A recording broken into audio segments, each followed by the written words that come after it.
I have no clever title for this. How to Train Your Dragon 3. The final, I'm guessing it's the final. They ended it.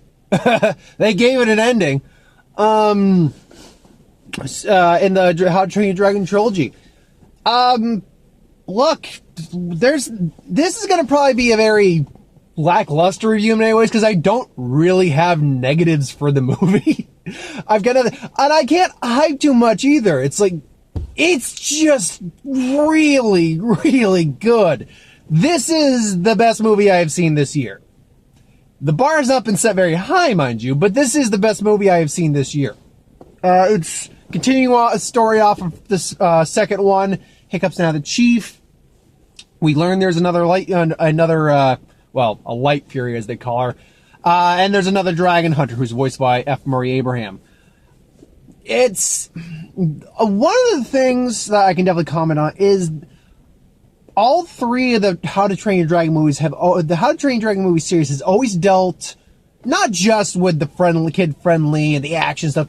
It's actually dealt with some pretty mature and at times very serious topics. And the first one, it's more or less about prejudice and racism in many regards. I mean, obviously the dragons are a race of beings, but you know what I mean when I say race. I mean the Vikings that constantly attack the dragons because and back and forth. It's a cycle of hate. And it's about a father and a son coming to understand each other. And the second one, they capitalized that even more, except now it delves more into what happens when, what happens when a figure in your life is gone and you now have to take up the mantle and the responsibility falls on your shoulders. What happens there? And this one, they continue on with that theme, but then and I've heard a lot of people say, particularly a couple people I very much listen to, last 15 minutes or so is some of the best, is probably the best stuff in any of the How to Train Your Dragon series. From an emotional point of view, I could definitely understand that. I will say right now, I don't like this one quite as much as the second one. And I will say that because the emotional moments hit me harder in the second one, I think. I do think that. But this is still fantastic for that. And I will agree, the last 15 minutes are some of the best moments in the entire series.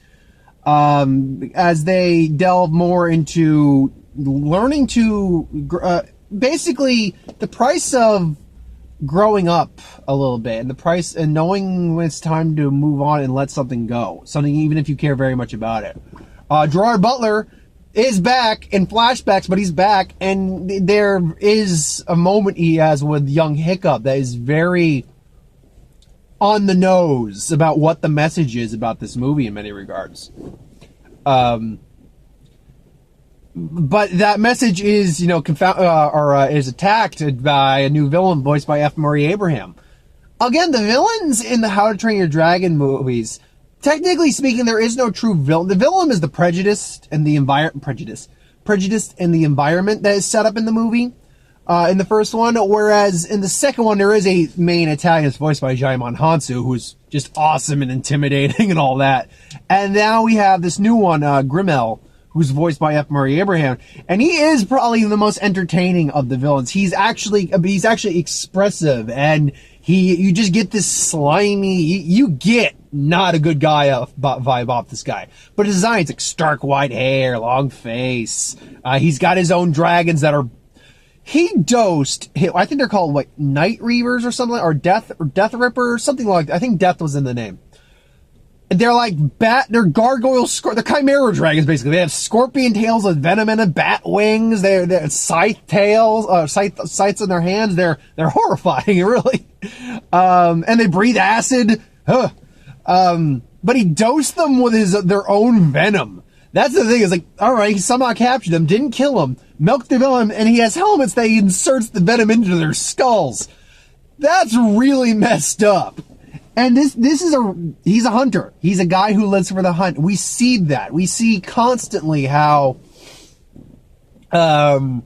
this guy, is playing pretty much everyone up until, they kidnap, you see in the trailer, kidnap, Hiccup and the female the Light Fury, if you will. And then, goes off and they have to go and get their dragons back.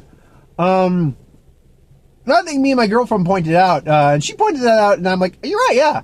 They really didn't, excuse me, you might be hearing me putting the wipers on to get some of the dirt off my windshield. Yeah, it's been snowing, then it's been raining, now it's melting, and puddles splash on the way. It's been horrifying in terms of the weather lately. Right now, it's like about 41 degrees out. It's actually quite nice. But they didn't show, I mean, what we got in the trailer, the majority of it, they showed within the first third of the movie. Bits and pieces here and there were showed in other parts of the movie, but generally speaking, we only got like everything we saw was in the first third, which I really appreciate about that. It's kind of like with the Avengers Endgame trailer, whenever we get the next one anyway. I don't know how that one's going to play out.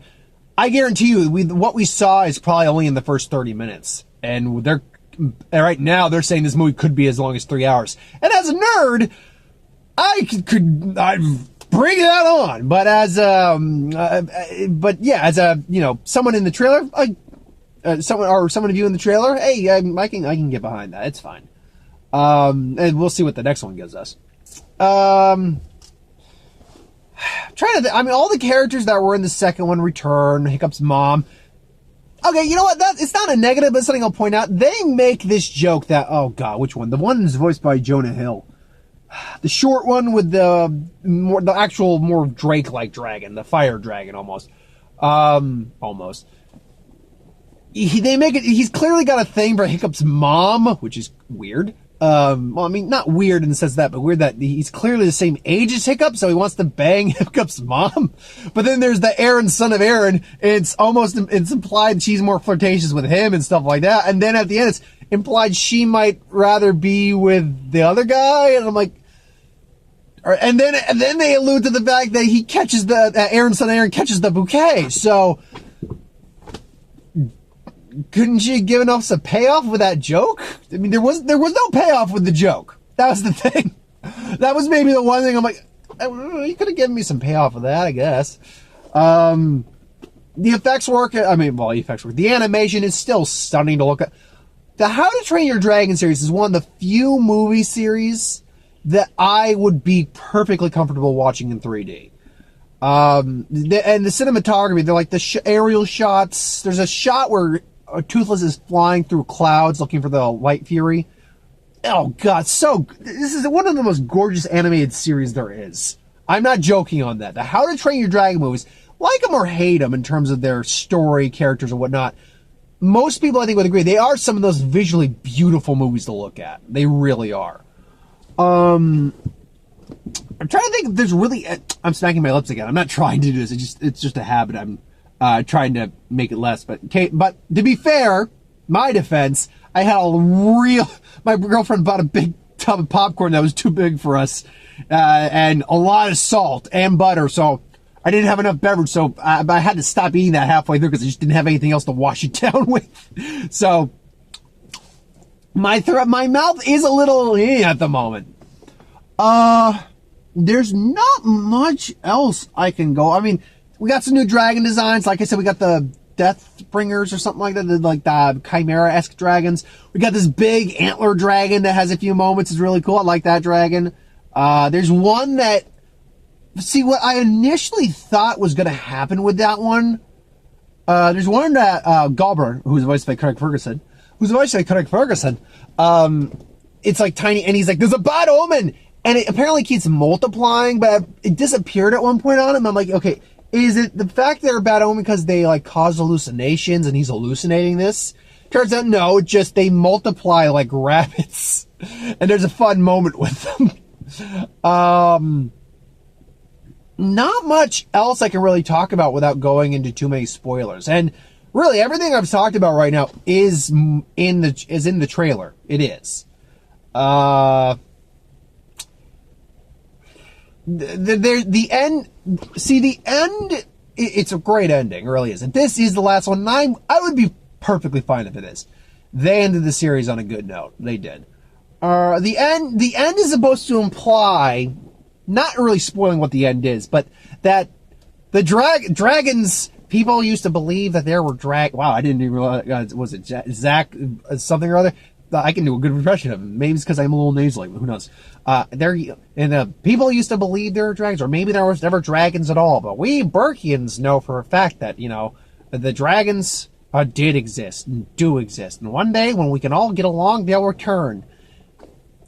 To me, that's kind of implying that they're talking to the audience, like, dragons exist in the world, kids, but, we need to all get along as people for them to come back. That's what it means.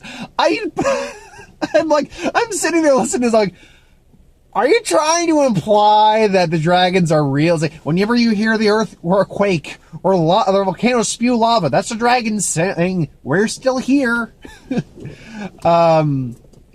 Yeah, so this is close to a 10. It is.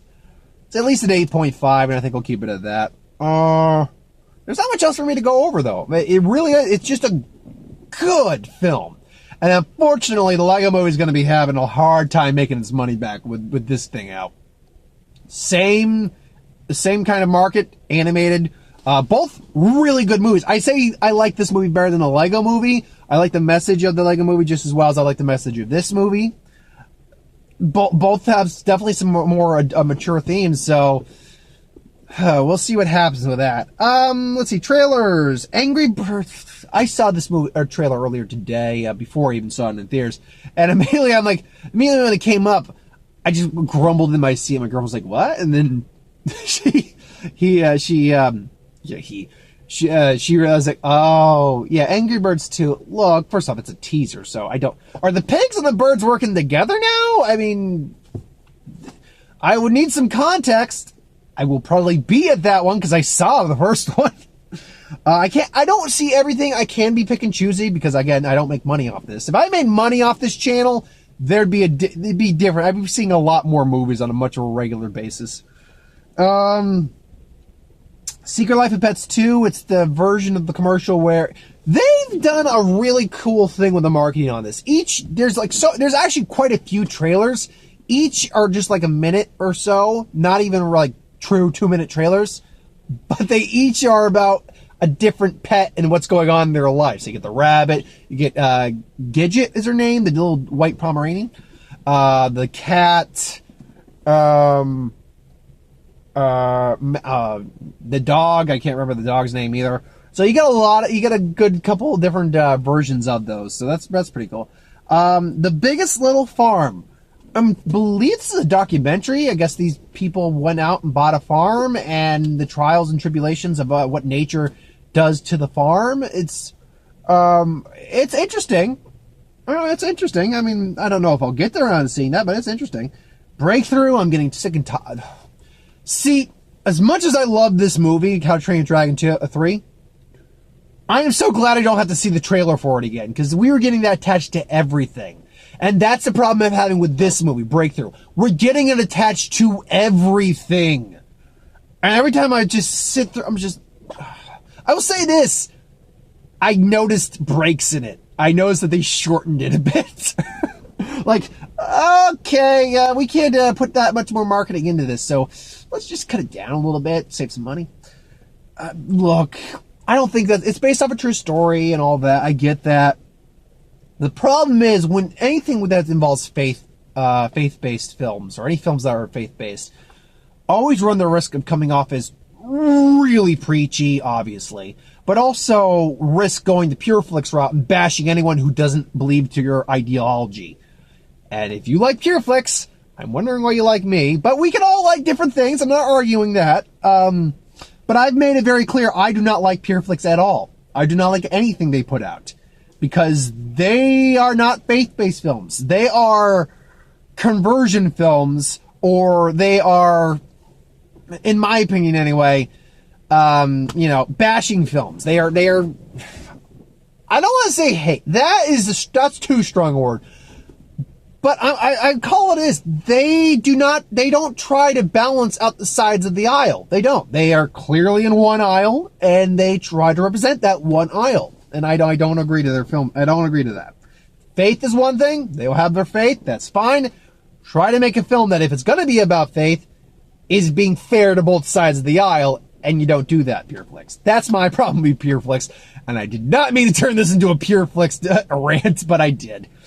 Pokemon, Detective Pikachu. I'd like a new same issue I'm having with the Shazam trailer. The first trailer that we've had for both these films, it's good. I enjoy seeing it. Now I would enjoy seeing a new trailer.